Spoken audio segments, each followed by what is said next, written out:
محمد المصطفى وأحمد المجتبى شفيع المذنبين رحمة للعالمين وعلى سيدنا محمد المهدي الموعود إمام الأولين وآخرين فأعوذ بالله من الشيطان الرجيم بسم الله الرحمن الرحيم اطیعوا اللہ واطیعوا الرسول صدق اللہ العلی العظیم. محترم المقام مرشدین اکرام فقراء اعزام وحاضرین مجلس وصدر جلسہ ونگران کار جلسہ ومعتمد جلسہ وپس پردہ سماعت فرمانے والی عفت مار خواتین اور نوجوانان مہدویہ، السلام علیکم ورحمۃ اللہ وبرکاتہ. تمام حمد و ثنا، تعریف و توصیف اللہ کی اس ذات بابرکات کے لیے ہے جو خالق کائنات بھی ہے اور مالک ششیہات بھی ہے. لاکھوں درود و سلام ہو اس رب العالمین کے بنائے ہوئے نور محمدی پر، اور اسی طرح لاکھوں درود و سلام ہو ان نور محمدی کے نور ولایت پر. حمد و مدحت کے بعد معزز محترم سامعین، موسم رحمت ربیع الاول اپنی تمام توانائیوں کے ساتھ جلوہ فراز ہے. گلی گلی حضور کے چراغ روشن، اتنا تذکرہ ہم نے کسی کا ہوتے نہیں دیکھا جتنا میرے حضور کا ہو رہا ہے. گھر گھر انہی کی باتیں، لب پر انہی کی نعتیں. حضور کا ذکر سن کر جس کے سینے میں ٹھنڈک نہیں پڑتی اس کا دل کسی مومن کا دل ہی نہیں. یہ ہو ہی نہیں سکتا کہ ذکر مصطفیٰ ہو اور امتی کو کہا نہ پہنچے. لوگ پوچھتے ہیں کہاں لکھا ہے؟ یوں تو دلائل کے انبار ہے، لیکن کیا ذکر رسول کے لیے بھی کوئی دلیل کی ضرورت ہے؟ کبھی ایسا ہوا ہے کہ پھولوں کا تذکرہ چھڑا ہو اور بلبل کہے کہاں لکھا ہے؟ بات شمع کی ہو رہی ہو اور پروانہ دلیلیں ڈھونڈ رہا ہے، تو یہ بھی ممکن نہیں کہ بات سرکار مدینہ کی ہو رہی ہو اور امتی کو دلیل کی ضرورت پڑے. معزز محترم سامعین، آج کے اس پرنور جلسہ مبارک رحمت للعالمین صلی اللہ علیہ وسلم میں محبت رسول صلی اللہ علیہ وسلم پہ بات کرنا چاہتا ہوں. محبت رسول صلی اللہ علیہ وسلم. محبت ایک ایسا عنوان ہے، ایک ایسا لفظ ہے کہ ایک دم آسانی سے سمجھ جائے جیسی بات کروں گا کہ عام طور پہ ہمیں کسی سے محبت کیوں ہوتی ہے؟ کسی سے محبت کرنے کی کچھ وجوہات ہوتی ہے، کچھ وجہ ہوتی ہے. تو ان وجوہات میں سے ایک وجہ یہ ہے کہ اس کا ہمارے اوپر احسان ہونا. مشکل وقت میں اگر کوئی ہمارے کام آئے تو اس کے لیے ہمارے دل میں جذبات محبت پیدا ہو جاتی ہے. اگر کسی سے محبت اس لیے کی جاتی ہے کہ اس کا ہمارے اوپر احسان ہے، تو پھر آؤ حضور سے محبت کرے اس لیے کہ ہم اپنے وجود میں بھی ان کے محتاج ہے. اگر وہ جلوہ گر ہی نہ ہوئے ہوتے تو کائنات کو حالات وجود ہی نہ ملتا. محمد نہ ہوتے تو خدا خود ہی ہوتا، خدائی نہ ہوتی. اگر حضور تشریف نہ لاتے تو اس کائنات کو تعین بھی نصیب نہ ہوتا. اگر حضور تشریف نہ لاتے تو اس کائنات کو وجود ہی نہ بخشا جاتا. تو اگر کسی سے محبت اس لیے کی جاتی ہے کہ اس کا ہمارے اوپر احسان ہے، تو پھر آؤ حضور سے محبت کریں. ایک اور ایک وجہ کسی سے محبت کرنے کی یہ بھی ہے کہ وہ ہم سے محبت کرتا ہے. لوگ محبت کے بدلے میں محبت کرتے ہیں. اگر یہ بھی ایک وجہ ہے کسی سے محبت کرنے کی تو ذرا سوچئے کہ غاروں کے نوکیلے پتھروں پر ہمارے لیے سر رکھ کر کون روئے تھے؟ اس امت کی بخشش کی دعائیں کون کرتے رہے؟ ہر وقت یا اللہ میری امت کون کرتے رہے؟ اگر کسی سے محبت اس لیے کی جاتی ہے کہ وہ ہم سے محبت کرتا ہے تو پھر آؤ حضور سے محبت کرے. ایک اور ایک داعیہ، ایک اور ایک وجہ کسی سے محبت کرنے کی یہ بھی ہے کہ وہ صاحب کمال ہے۔ آج کے دور کے حساب سے بات کروں گا کہ دنیا کے دانشوروں سے، بڑے بڑے لوگوں سے لوگ اس لیے محبت کرتے ہیں کیونکہ وہ صاحب کمال ہے۔ اگر کسی سے محبت اس لیے کی جاتی ہے کہ وہ صاحب کمال ہے تو بلغ العلا بکمالہ، بلغ العلا بکمالہ۔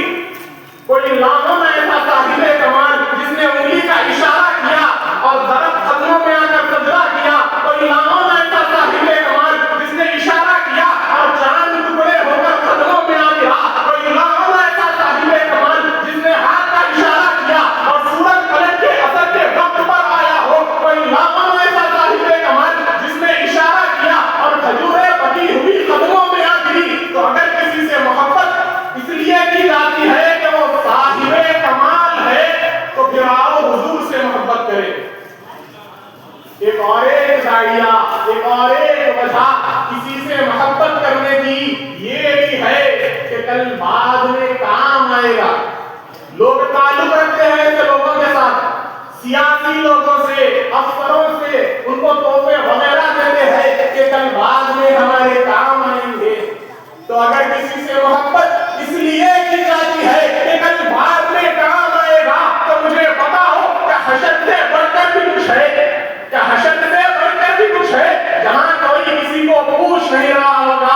اگر کسی سے محبت اس لیے کی جاتی ہے کہ کل بعد میں کام آئے گا تو پھر حضور سے محبت کرے۔ ایک اور ایک داعیہ، ایک اور ایک وجہ کسی سے محبت کرنے کی یہ بھی ہے کہ وہ حسن جمیل ہے، خوبصورت ہے۔ اگر کسی سے محبت اس لیے کی جاتی ہے کہ وہ حسن جمیل ہے تو کوئی لانا زمانے میں ان حسین جیسا کشفت گجاری جمال ہی کہ شاعر لکھتے ہیں کہ قدموں پہ جبی کو رہنے دو، چہرے کا تصور مشکل ہے، جب چاند سے بھر کر ایڑی ہے تو رخسار کا کیا ہوگا۔ تو اگر کسی سے محبت اس لیے کی جاتی ہے کہ وہ حسن جمیل ہے تو پھر آؤ حضور سے محبت کریں۔ اپنی تقریر کو آگے بڑھاتے ہوئے عشق مصطفیٰ صلی اللہ علیہ وسلم کا ایک واقعہ بیان کرتا ہوں کہ حضرت جابر رضی اللہ تعالیٰ عنہ روایت کرتے ہیں کہ میں نے ایک دن اللہ کے حبیب صلی اللہ علیہ وسلم کو فطر و فاتح میں دیکھا تو میں نے اللہ کے حبیب صلی اللہ علیہ وسلم کو اپنے گھر پر دعوت دی اور کہا کہ یا رسول اللہ آپ میرے گھر تشریف لائیے، میں آپ کے لیے دعوت کرنا چاہتا ہوں۔ اللہ کے حبیب صلی اللہ علیہ وسلم نے آپ کی دعوت کو قبول کیا تو حضرت جابر رضی اللہ تعالیٰ اپنے گھر جاتے ہیں، اپنی اہلیہ سے کہتے ہیں کہ دیکھو میں نے اللہ کے حبیب کو اپنے گھر دعوت پر بلایا ہے، تم گھر میں جو کچھ بھی ہے بنا دینا، پکا دینا۔ تو حضرت جابر رضی اللہ تعالیٰ کے گھر ایک بکرایا بکری تھی، آپ نے اس بکرایا بکری کو چھری سے ذبح کیا اور گوشت پکوان کو دے کر چلے گئے۔ حضرت جابر رضی اللہ تعالیٰ کی اہلیہ کھانا پکانے لگ جاتی ہے۔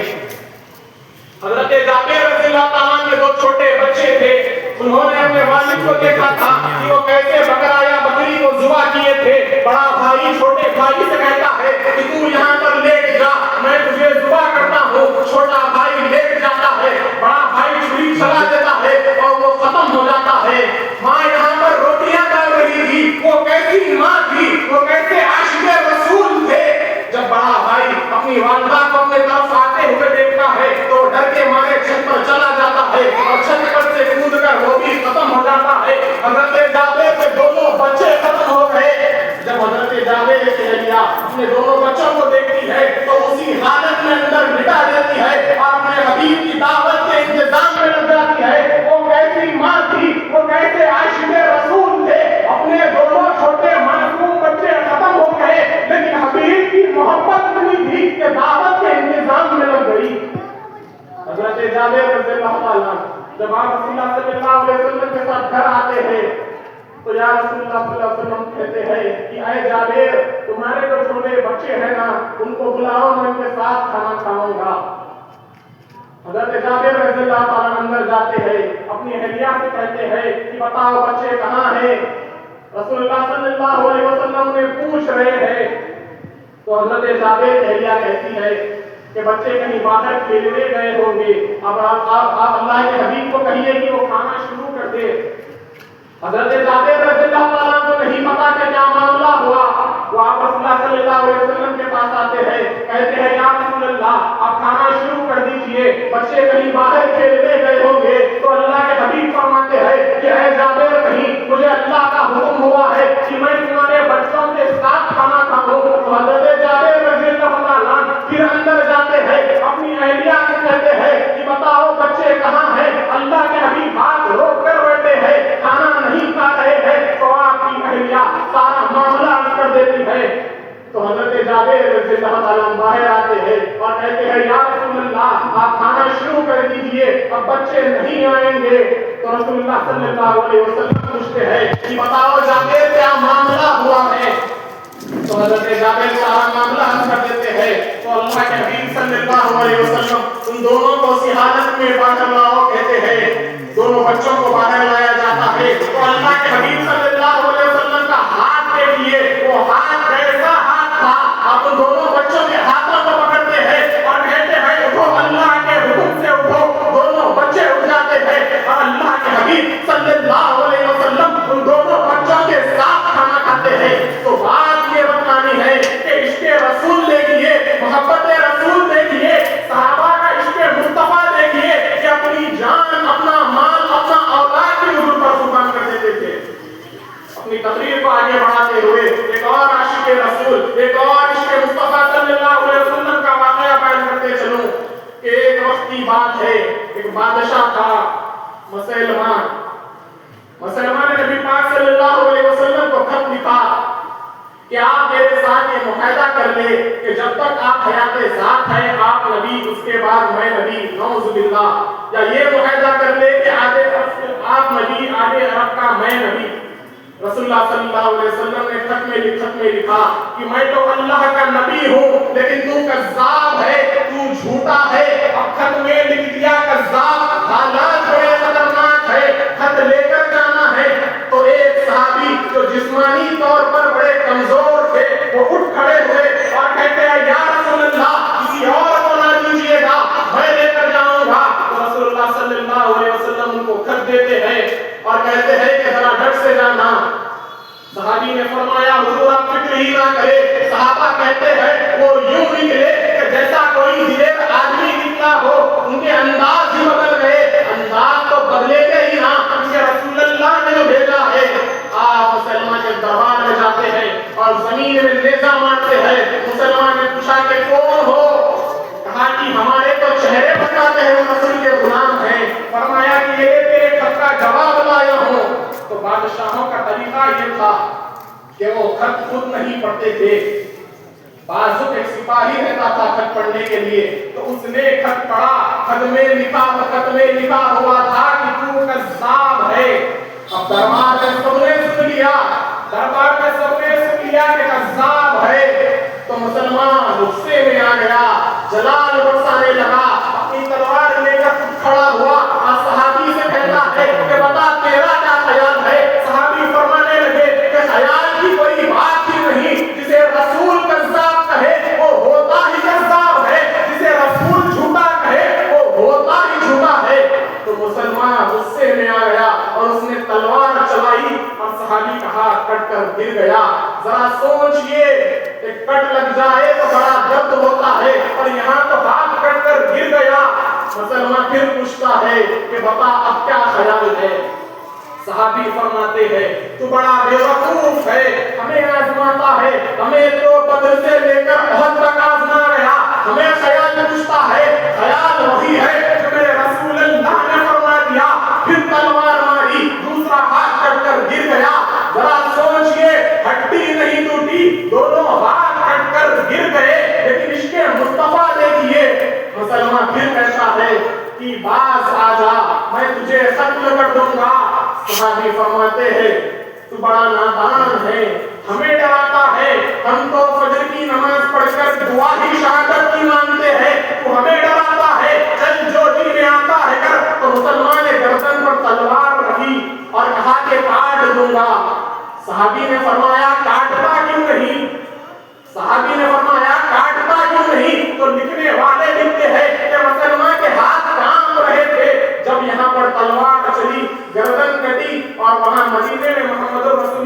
آنکھ میں آنسو آ گئے. صحابی پوچھے یا رسول اللہ کیا ہوا؟ فرمایا کہ میرا حبیب شہید ہو گیا اور اللہ نے جنت میں اس کے لیے سارے دروازے کھول دیے. تو بات آپ کو یہ بتلانی ہے کہ صحابہ کا عشق مصطفیٰ دیکھیے, صحابہ سے حضور کی محبت دیکھیے کہ اپنی جان, اپنا مال, اپنا اولاد, اپنا سب کچھ قربان کر دیتے تھے. اور آج ہماری زندگیاں دیکھ لیجئے, ہم اپنے آپ کو کیسے عاشق رسول کہہ رہے ہیں. اپنے طرز زندگی کو دیکھو, اپنی معاشرت کو دیکھو, اپنے عقیدے سے لے کر ولیمے تک کے طرز حیات کو دیکھو, اپنی شادی سے لے کر اپنے امر سیاست تک دیکھو, اپنے لوگوں کے طرف لہجے اور برتاؤ کو دیکھو, اپنے ماں باپ کے ساتھ اپنا سلوک دیکھو کہ ہمارا کیا کیا حضور کو پسند نہیں. اللہ اکبر. حضرت انس بن مالک رضی اللہ تعالیٰ عنہ لکھتے ہیں, حضرت انس بن مالک رضی اللہ تعالیٰ عنہ کو کسی نے دیکھا کہ وہ ایک دن شوربے سے کدو کے ٹکڑے نکال کر کھا رہے تھے. کسی نے پوچھا یہ کیا کر رہے ہو؟ فرمایا مجھے نہیں پتا, میں نے ایسا کرتے ہوئے رسول اللہ کو دیکھا ہے. حضور ایک دن ایک مدینے کی گلی سے گزر رہے تھے, ایک وہاں گھر کے تعمیر ہو رہی تھی. حضور نے اس گھر کے طرز کی تعمیر کو دیکھا اور آپ کو وہ گھر پسند نہیں آیا. فلاں سے پوچھا یہ کس کا ہے؟ کہا فلاں انصاری کا ہے. تو حضور وہاں سے چلے گئے.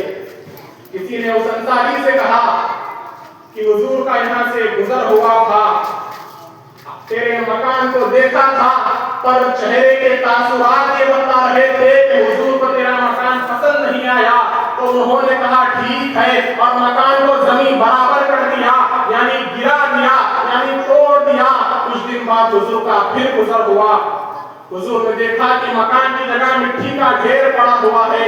فرمایا کہ بلاؤ اسے. اسے بلایا گیا. حضور نے پوچھا کہ کچھ دن پہلے میرا یہاں سے گزر ہوا تھا, یہاں مٹی کا یہاں مکان تھا, لیکن اب دیکھ رہا ہوں کہ مٹی کا ڈھیر پڑا ہوا ہے. فرمایا کہ حضور کسی سے میں نے سنا تھا کہ آپ کو پسند نہیں آیا, اس لیے میں نے توڑ دیا. تو میں اور آپ ذرا اپنے سر سے لے کر پاؤں تک دیکھیے کہ ہمارا کیا کیا حضور کو پسند نہیں. ہم کیسے عاشق رسول ہے, ہم کیسے حضور سے عشق کا دعویٰ کر رہے ہیں. اگر ساری باتوں کا رس نچوڑا جائے تو اشعار نکل کر آتا ہے کہ محمد کی محبت دین حق کی شرط اول ہے. محمد کی محبت دین حق کی شرط اول ہے. اسی میں ہو اگر حامی تو سب کچھ نامکمل ہے. بس